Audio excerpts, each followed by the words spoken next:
everybody. I'm Kristen. And I'm Rachel. And this is So I'm Watching Gilmore Girls, Season 2, Episode 8, The Ins and Outs of Inns. It's a lot of ins. Yes. A lot of ins. There's a lot of it. We should have done a drinking game, how often they say the word in this That would have been episode. Hysterical, and then we should have kept it going in this episode. Sure. Yes, every time. Every time. Look, I ordered some wine today. Yay! But I won't be here for a couple days. No. So, and I still have a balance. So the rosés will, Hell yeah. at the beginning at least, be paid for. Yay! Okay, so, the main gist of this episode, well, there's two, actually. There's, like, a solid A story, which is the whole situation with the inn. Lorelai and Suki are, like, trying to actually make steps forward to get their inn, and then the B story is the whole town hates Jess. Yeah. Because he keeps playing pranks. It's funny. It is funny, but also, you're gonna get that reaction out of Taylor, like, if you're gonna pull stuff like that. Yeah.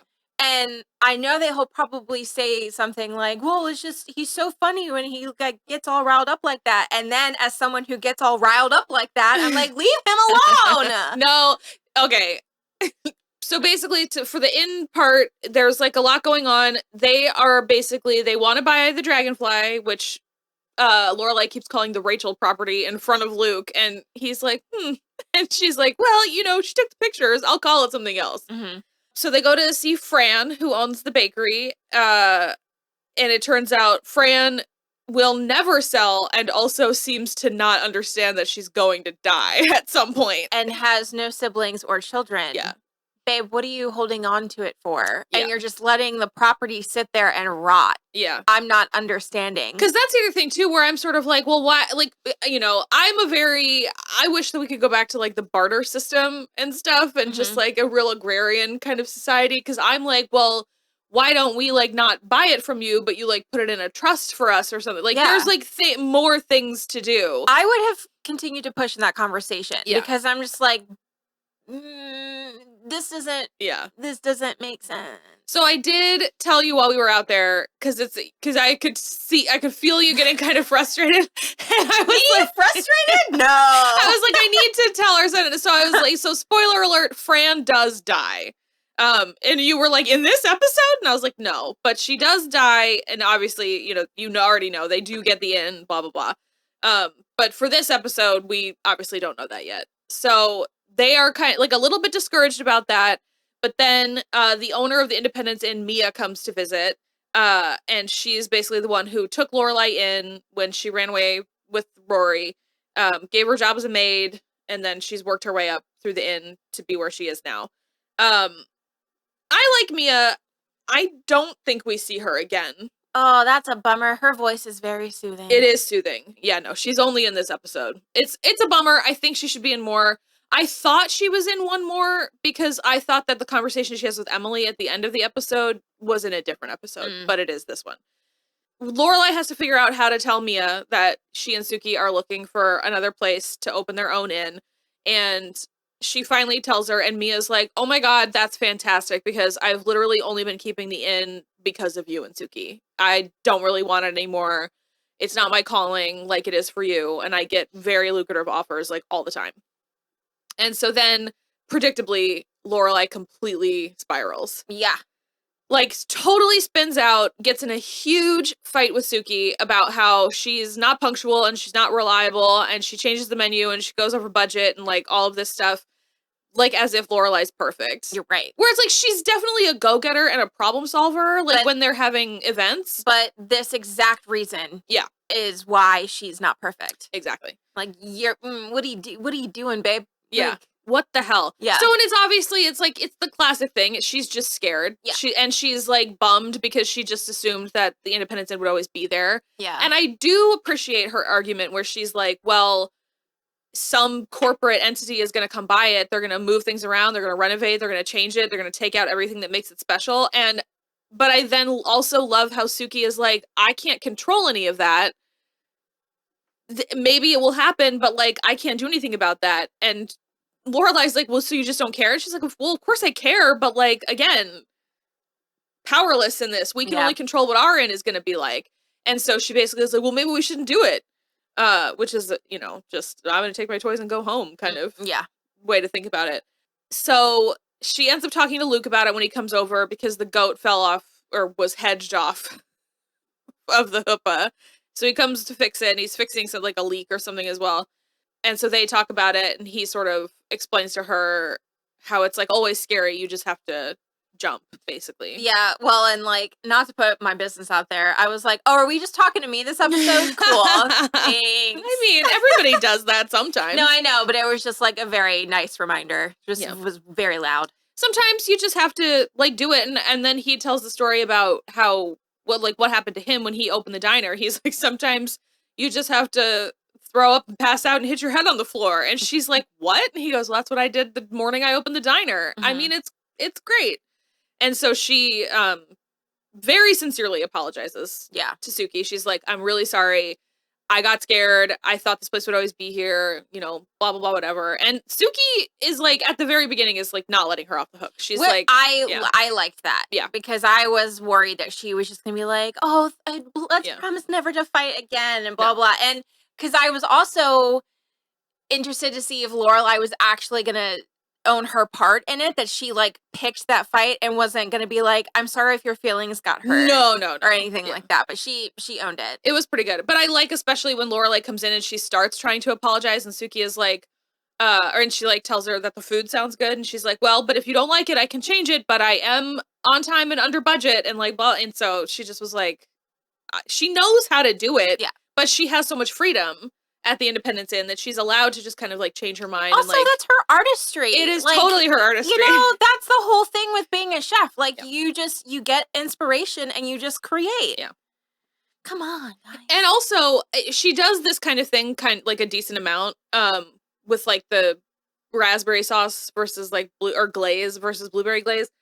Because she was like, I was making the raspberry glaze, and then I realized that last Tuesday I made a blueberry glaze, and a lot of people come on the same day, and I don't want them to just get, like, glazed whatever, like, every time they come in.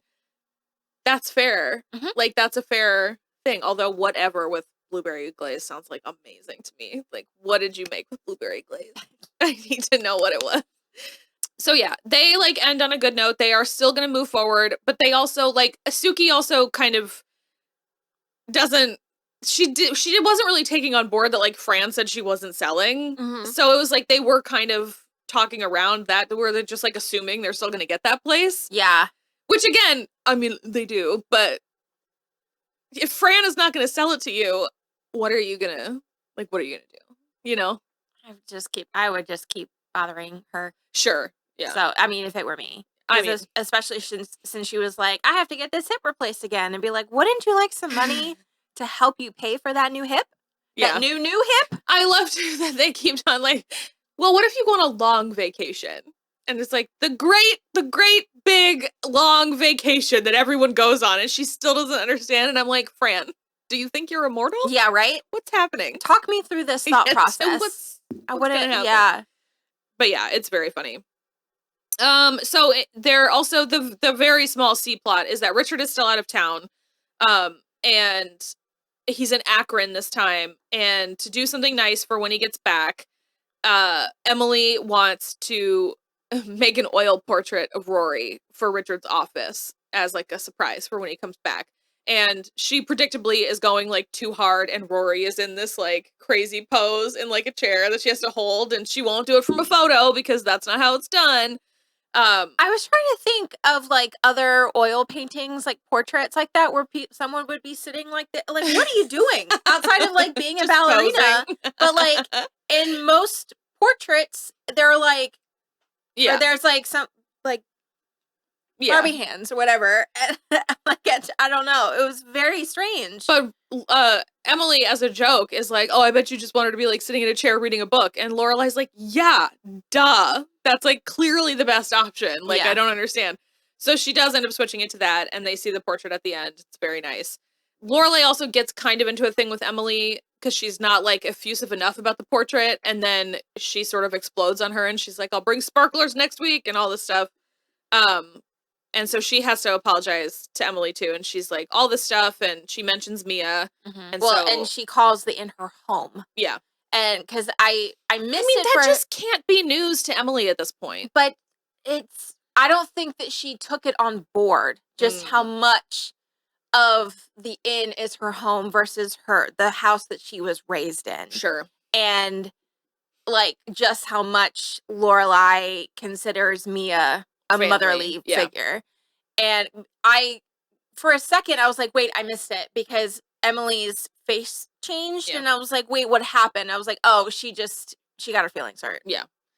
So she ends up at the inn to talk, and she talks to Mia. Talks. Well, I mean, she barks at Mia.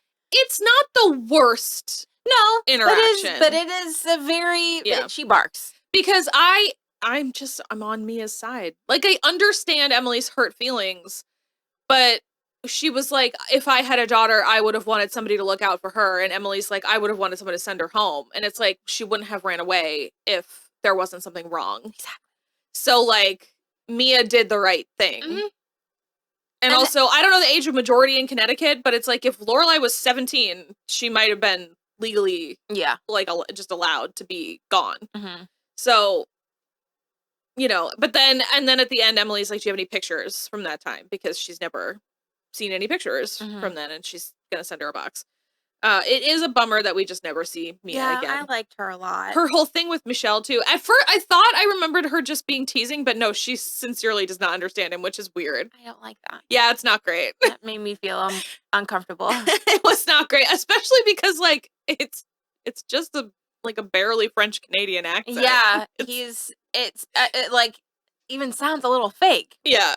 So I don't know. Yeah. I didn't like that. It was not the best.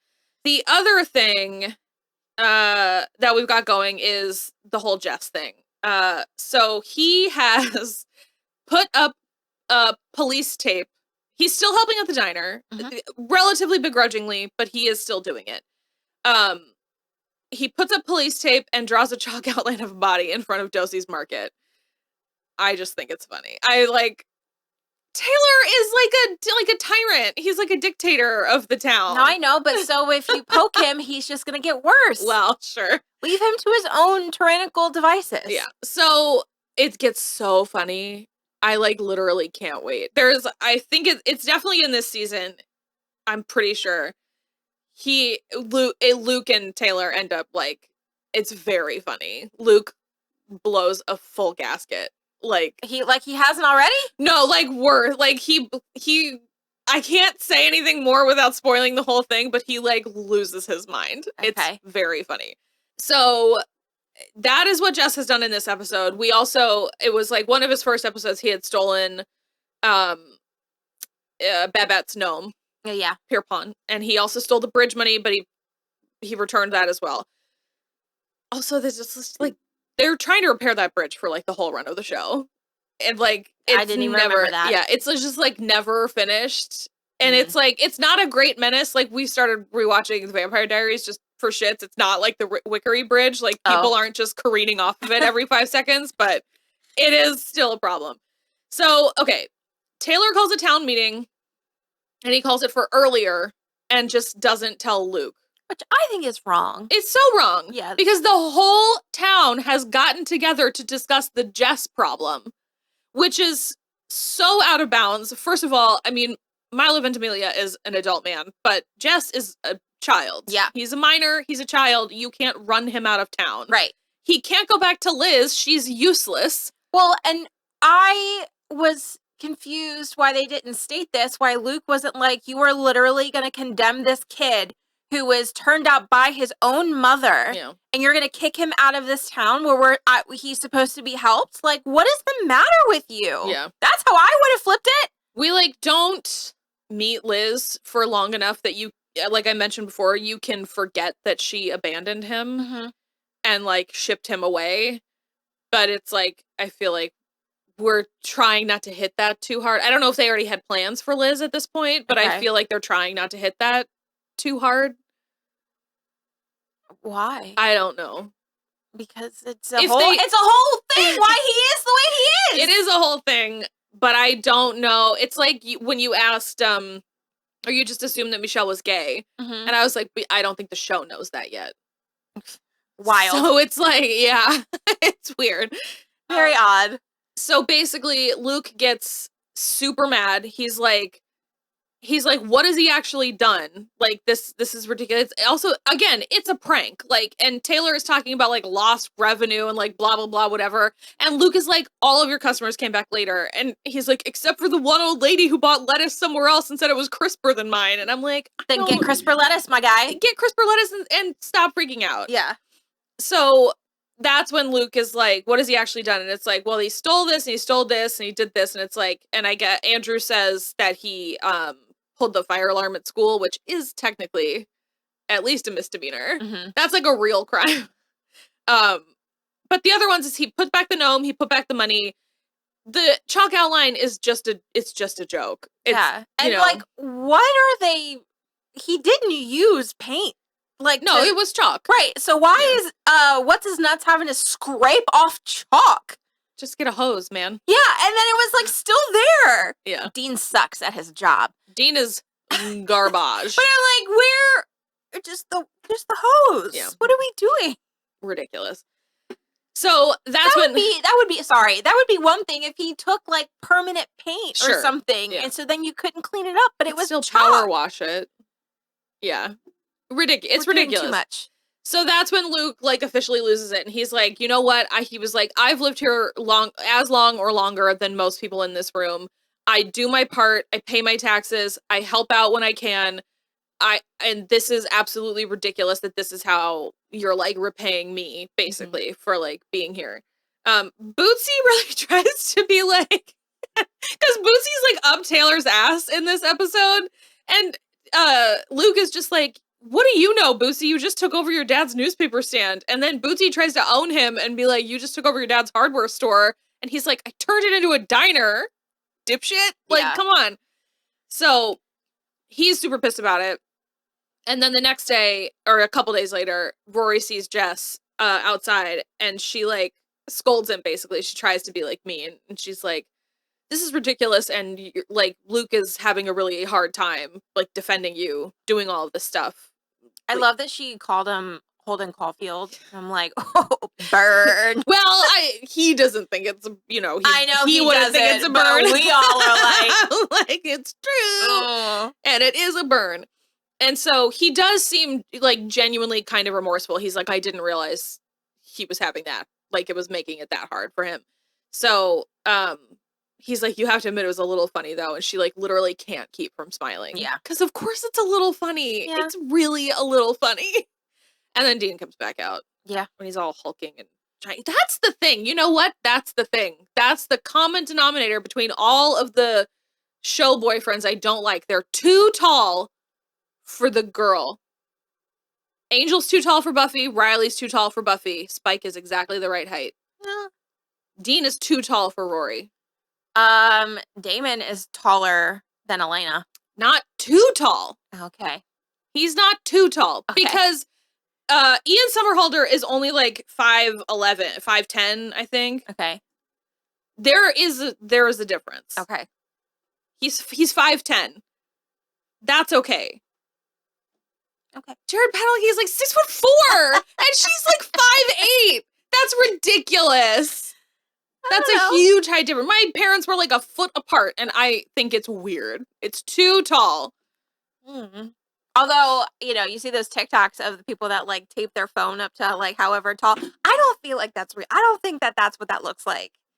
Like, I feel like there's some kind of like camera depth thing in the phone where like that's not what my eyeballs do. You're not doing it from up there like they are. You're not up there like the men. I know, but I feel like that's not what they see. I feel like it looks more like the height. I don't know. I just feel like it doesn't look like that. I don't know. I feel like if you're with a 6-foot dude, he's looking down on you going, look at the little girl. But I mean, okay. So like Shaquille O'Neal, very much, I'm like, I'm baby, pick me up. But like a 6'3" dude, I'm 5'6" on a good day. I don't think of like a 6'3", my ex-husband who was 6'3". I don't think he was like, look at the little baby down there. Or anything like that. No. No. Oh God! That's why all of my shoes are so tall because I'm like I refuse to be too short. Be like do this to everybody. Yeah, I'm desperate to be 5'8". I'd like to be 5'10". 5'9" too. It just I would love to be taller. Yeah. Oh, well. I'm 5'7". I wish I was 5'10". That would be great. Well, there are surgeries that we can... No, God. She's just putting extra pieces in my shin bones. Like, get out of here. I think I saw a thing. I didn't want to click on it, but it was like a guy. I think he had to like turn his legs because he got like the leg lengthening surgery or whatever. Just be a short king, man. I know. It's ridiculous. Yeah, Jared Padalecki is 6'4". That's too tall. Also, shut the fuck up. Is his middle name? His middle name is Tristan. That is hysterical to me. Oh, that is funny. And then let me just double check. Alexis Bledel is, I think she's like 5'8" or 9. Oh no, she's 5'7" as well. That's too much. It's too tall.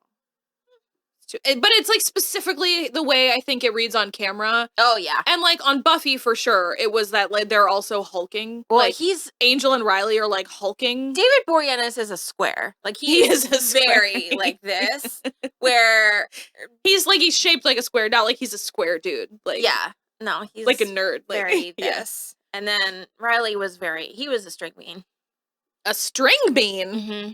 An Iowan string bean. Or a stalk of corn. He's not a string bean. He's pretty burly. Just the shoulders. He's as thick as David Boreanaz. No. Yes. No. They both get their... I'm going to find a side-by-side and prove it to you.